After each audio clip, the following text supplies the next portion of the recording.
Hello, my name is Dr. Cheryl Burdette, and I'm the co-founder and educational director for Precision Point Diagnostics. Today we're going to examine the P88 Dietary Antigen Test. I'm very excited to talk to you about this test because I think it gets to the heart of what patients want to know. When they're working towards wellness or when they've been diagnosed with a chronic condition, they come to us looking for information, and one of the foundational things that they're curious about is, hey doc, what can I eat? What can I do to help this to be better? And so we will think about that and look to the data and maybe think about a Mediterranean diet or a low histamine diet or a diet that's low in carbohydrates, maybe just trying to get them to eat more vegetables. But how do we know that it's right for them? It's a complicated question. What should I eat? When should I eat it? How much? However, there's a way to simply address this. The P88 Dietary Antigen Test is going to show you 4 different ways your body reacts to foods. Not only are we going to look at all of the immune pathways that are important in food reactions, but we're going to arm you with diets. We're going to let you know which foods are the worst, which ones are the best. We're going to tell you the food families that are important for your patient, as well as other groupings like histamine or oxalates that might come into play as well. It's the only test that combines all of this information so you can really definitively the answer of, hey, what should I eat? So let's take a deep dive into the P88 Dietary Antigen Test. We're going to look at these multiple ways your patient reacts to food. We're going to walk through the complexities and the nuances so you really understand what you're looking at. But then we're going to take it a step further and show you how we're able to simplify it so the message is still easily conveyed to the patient. Anytime there's complexity and multiple ways that you look at something, it can seem daunting, maybe not to you, but especially the patient. So if we have that next piece that really helps them to boil it down to what's most important for them, that makes for a meaningful test result. So let's dig in. When we first begin to look at the test results, what we'll see is something referred to as IgE, and this is what you're very familiar with. IgE are your standard allergic reactions. And so this is that you eat a food and your lips swell or there's shortness of breath. You might even have to go to a hospital. You carry an EpiPen. It can be a life-threatening event. And so we start there. And so as I mentioned, as the Journal of Immunology says, when you have a symptom to food, IgE is only positive 50% of the time. So we know there's 50% to the rest of the story, and so by adding the other immune markers of how the body reacts, we can capture 100%. So here's IgE, and it's going to show that immediate reactivity. However, when we talk to patients, we've all had the patient who says, yeah, I had a dairy allergy, I was allergic to milk as a child, but I grew out of it. And we're often left thinking, is that true? Is that accurate? Is it possible? And absolutely it's possible. That is the second piece that's measured on the Precision Allergy 88, which is the IgG4. IgG4 is part of the immunoglobulin class IgG, but there are 4 subclasses of IgG, subclass 1, 2, 3, and 4. And IgG1 is distinct from the others in the family. And in fact, many will say this is a problem with measuring IgG. When you look at all of it together, you're looking at multiple things that react in different ways, not getting a clear picture. That is true. That's why we tease it out and look at it independently. So IgG4 is its own unique antibody. It acts very differently than type 1, 2, and 3. Type 1, 2, and 3 bind to, complement, and amplify the reaction. But IgG4 does its own thing. IgG4 is a much smaller antibody with different reaction. It doesn't bind to complement. It doesn't create a lot of inflammation, but it can slot into the IgE receptor and block IgE from binding. When you block IgE from binding, you don't get degranulation of a mast cell that releases histamine. You prevent that from occurring. And this is a very known mechanism of action. In fact, anyone who engages in desensitization is utilizing this mechanism. When we do injections or sublingual immunotherapy, drops of antigen under the tongue, the whole intent of that therapy is not to decrease IgE IgE that causes an allergic reaction, but to increase this IgG4. And when you increase IgG4, you block IgE, preventing the allergic reaction. And so as IgG4 goes up, you create immune tolerance. And that is indicated in this column that shows whether or not the patient is still allergic to the food. With other testing, you could see IgE and think that there's a problem, but if IgG4 is greater than IgE, it's blunting that response. We're the only test that looks at both, are you allergic, and have you developed tolerance to that allergy, creating immune tolerance. So when IgG4 is greater than IgE, that will be reflected as a yes in this column, showing that in fact, even though that they have an IgE titer, these aren't foods that you have to worry about. You can keep them in the diet, and you can let the patient know that in fact, these are no longer problematic for them. In addition to that, if you're doing desensitization therapy in your office, now you'll be able to see when they have developed a level of IgG4 that blocks IgE and keeps them from having allergic reactions. This may seem curious to you at first because it's not talked about a lot, which is unfortunate because, like I said, it's a very well developed and known mechanism of action in the literature. And when we think about it, we would not be a very successful species if in fact food often killed us. If you ate a strawberry and you died from that, it wouldn't be too much in our favor. What we want is to receive nutrition from foods that we eat, so the body is wise. It develops compensatory mechanisms, things like IgG4, to help us overcome allergies that we might have.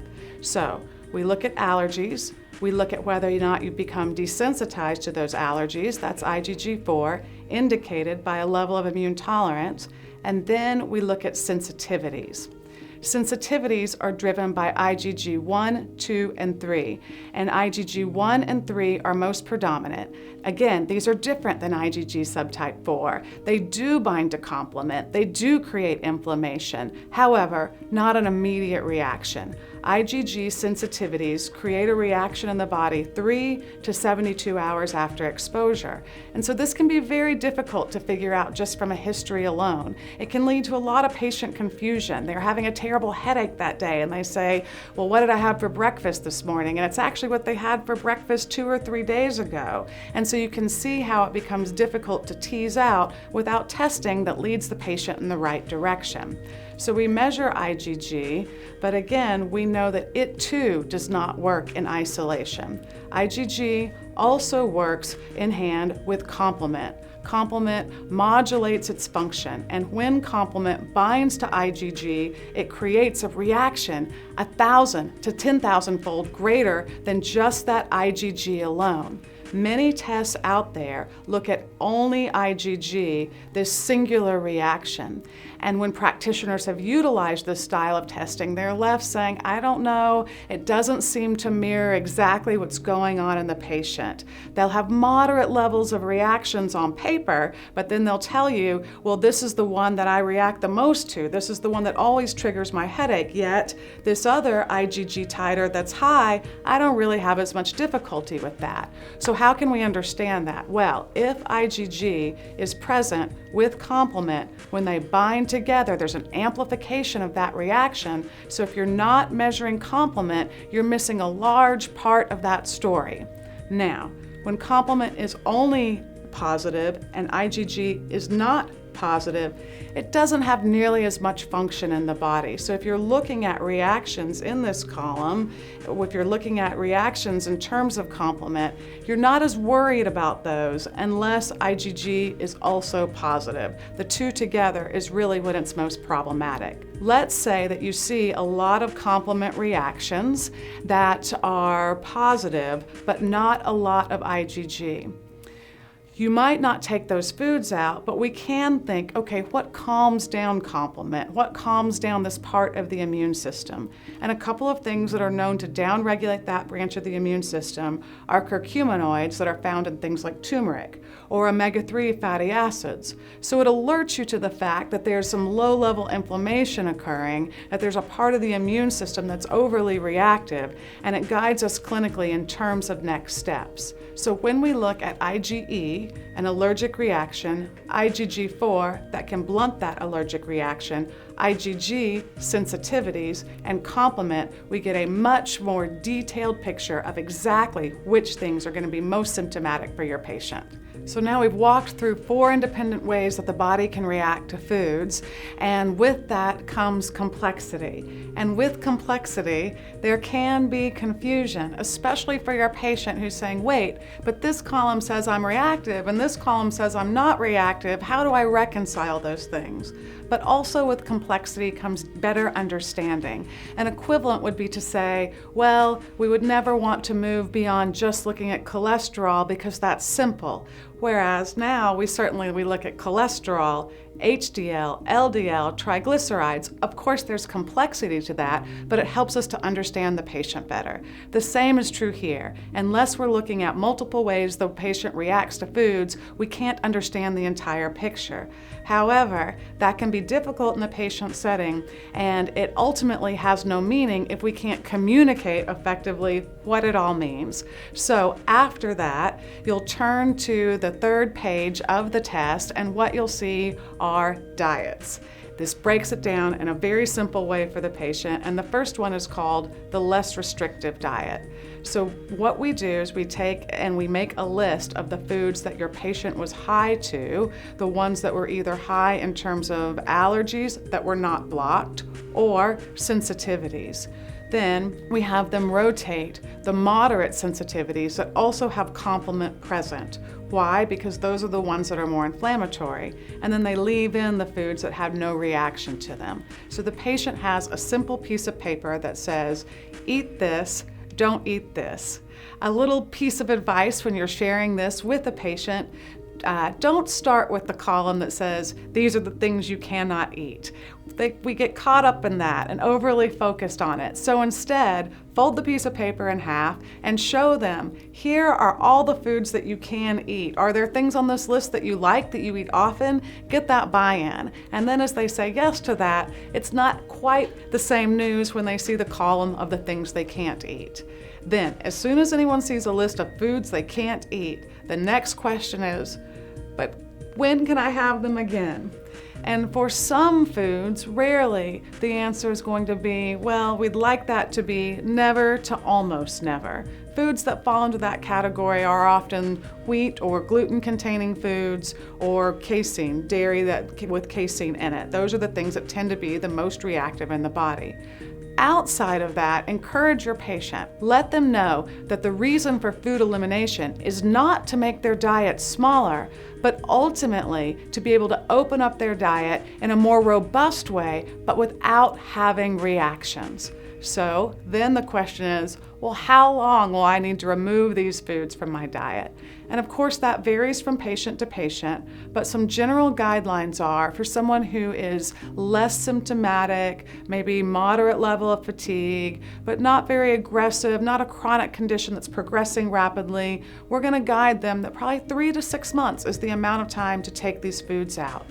For somebody who's more severe, a chronic pathology that they suffered for many years, rapidly advancing, low quality of life, not feeling like themselves, then we're probably going to give them the guidance that they need to remove these foods for at least 9 months.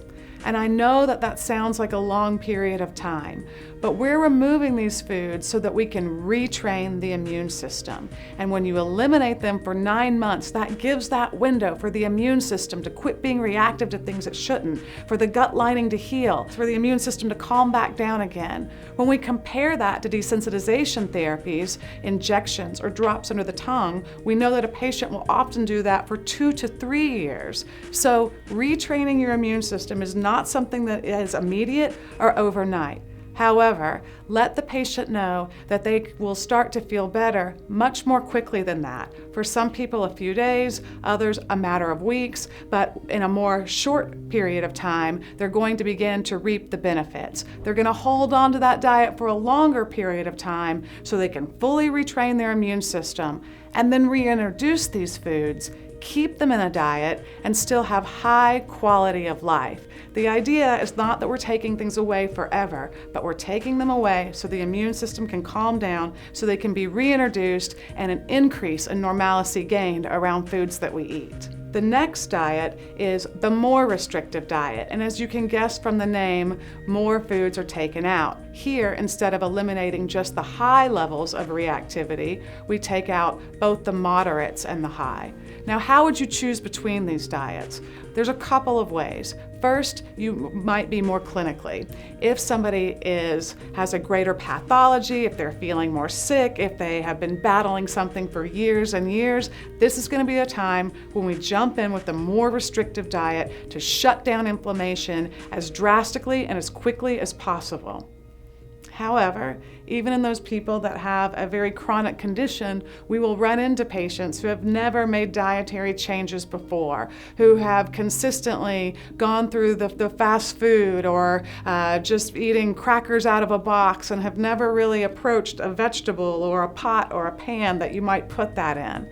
So even though they are more sick, we have to meet the patient where they are at. In that case, you still might choose the less restrictive diet to help somebody get used to something and transition in. And in fact, you don't have to use just one or the other. You may transition back and forth. We might counsel a patient when you're doing poorly, you're not feeling your best, that's the time to tighten up, go to the more restrictive diet. Now, as you're feeling better, you can weave back and forth to that less restrictive diet, still keeping out those foods you're most reactive to so the immune system gets the opportunity to calm down. The food test gives us a lot of information, but that information is less valuable if it's something unrealistic that a patient can't achieve. That's why we include multiple diets so you can work with the patient where they're at, meet them where they're at clinically, but also meet them where they're at mentally, emotionally about those relationships and attachments to food that we all have. After the diets, you're going to find something called the Immune Index. And this is a proprietary formula, patent pending, that we have developed that took all the classes of antibodies, created a calculation around that, weighted based on level of inflammation, subtracted based on things that detract from the reaction, and came up with a list from top to bottom. Most reactive to least reactive. Very simple. So now there aren't multiple columns. Now there aren't multiple ways that you're reacting. There's just the foods, the worst to the best. And so this can come in useful for a number of different reasons.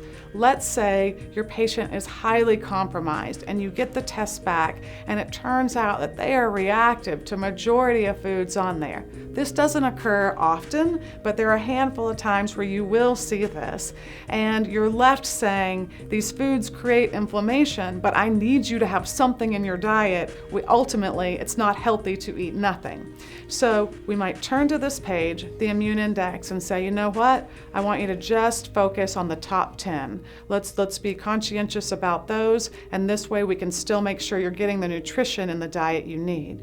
Or how about this? The patient comes in and they tell you afterwards, oh no, I took an anti-inflammatory that day, or I took some type of medication that I now realize might have affected the results. And in that case, you might just decide to do a redraw, but you could still say, okay, that would suppress all of your immune system, so everything gets shifted to the left, but what's still the highest is the highest. So let's still take out the highest level of foods that are reacting here. This gives you a gauge to help to see what the patient is most reactive, least reactive to, and really meet them where they're at. Maybe they say, I'm very much struggling with this and I've never changed my diet before. Okay, this week I want you to take out the top 3 foods. Next week, we're going to work on 5 foods, and so on and so forth, so that you can gradually work them into this space of dietary change that can be foreign and off-putting for people that have never done something like this before. Next, we break the foods down into categories based on compounds that are present. These are not allergic reactions. These are not sensitivities, but these are groupings of where foods tend to light up. So we know there are all kinds of diets out there. For example, there's a low oxalate diet that's often recommended for people that might form kidney stones, a low glutamine diet that might be utilized for people that are more neurologically compromised, something like traumatic brain injury or when somebody's experiencing more anxiety, a low lectin diet. Some people can be reactive to proteins that are on the outside of vegetables, and even those can give them difficulty. So we take these various dietary approaches that are out there, and if you reacted to a food that is in one of those categories, we alert you to that. So now you can go back and say, aha, you have this pattern of having lots of reactions within the lectin column. Okay, so in addition to the foods that you're sensitive to, let's also put you on a low lectin diet.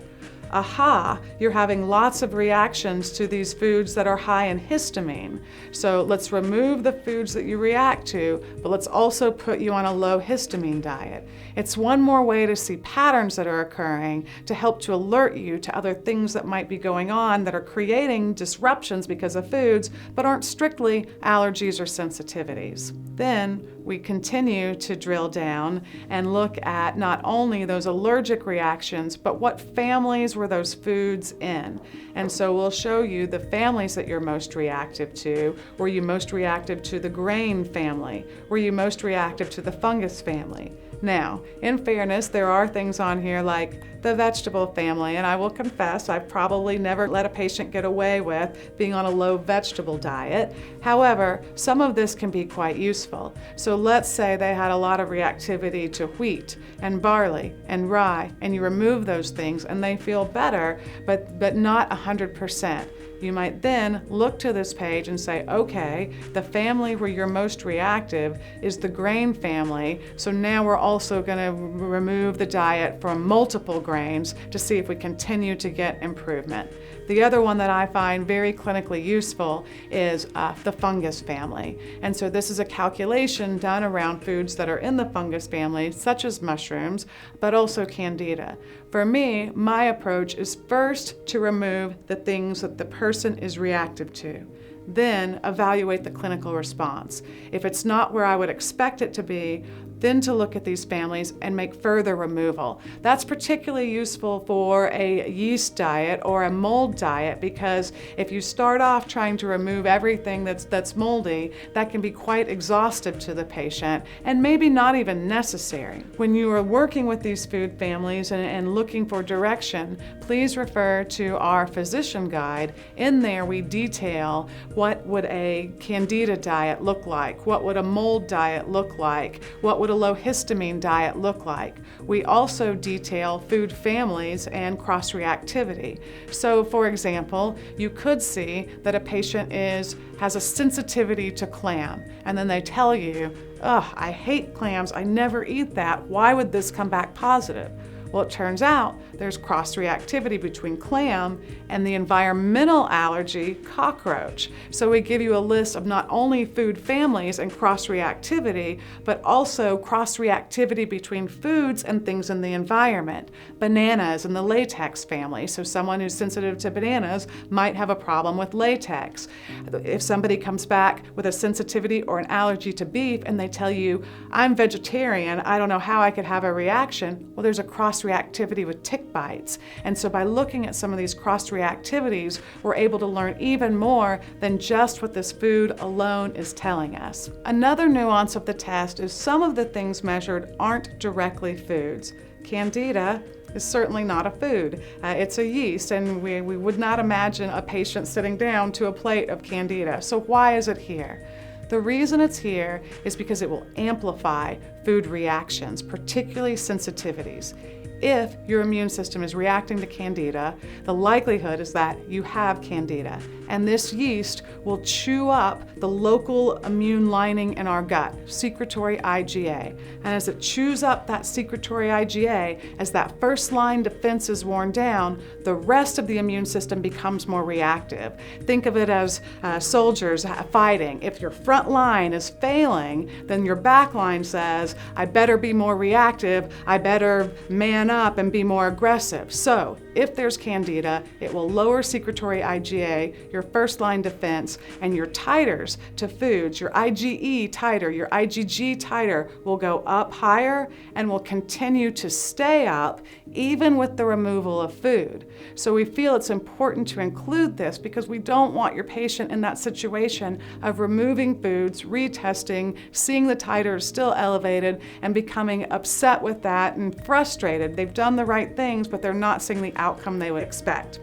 Another culprit in that category is Aspergillus. That's mold. And while it's true, we don't know if they're getting that from moldy foods or from the environment, it is one of those things that will still amplify reactivity to other things in the fungus family, and so having an understanding of it being there is helpful. Like I said, the Aspergillus falls into the mold family, and the physician guides will give you diet around that. The P88 Dietary Antigen Test is a complete picture of the biochemistry of how we react to foods, but then we break it down for you in a more restrictive and a less restrictive diet, giving you multiple tools to meet the patient where they're at.